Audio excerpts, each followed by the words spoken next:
윤 대통령 탄핵에 대한 인용이냐 기각이냐는 이미 헌재에서 결정한 것으로 보이며 단지 재판은 그 결과에 대한 정당성 확보로 보입니다.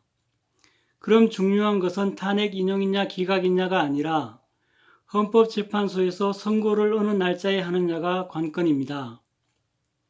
일단 변론은 2월 말까지는 최종 마무리가 될 것으로 보이지만 최후의 경우 3월 4일까지도 갈 수 있을 것입니다.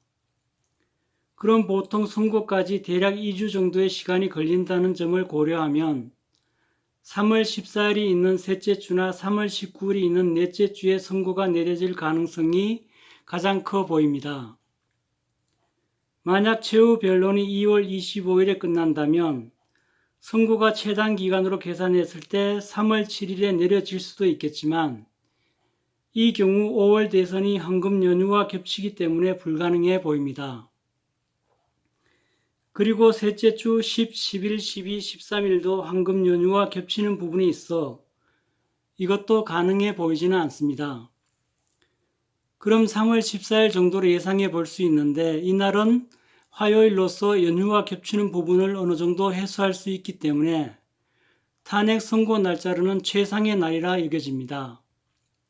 만약 이날 3월 14일에 탄핵 선고가 내려지지 않는다면 그 다음 주가 되는데 17일, 18일은 주 초라서 금요일 선고 날짜를 잡고 월요일이나 화요일 선고를 하는 것은 사회적 혼란이 있을 수 있어 가능해 보이지는 않습니다.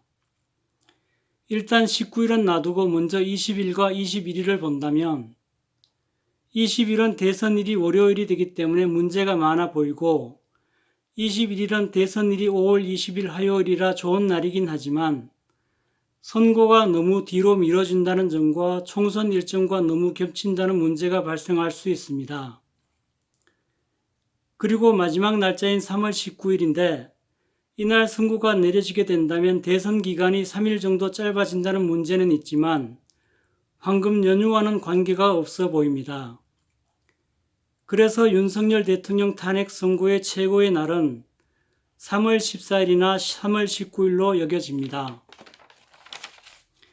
그런데 만약 3월 14일에 선고가 된다면 대한민국의 시계가 사단의 시나리오대로 흘러가는 것이 될 것이고 3월 19일이 된다면 하나님의 시나리오대로 대한민국의 시계가 흘러가게 될 것입니다.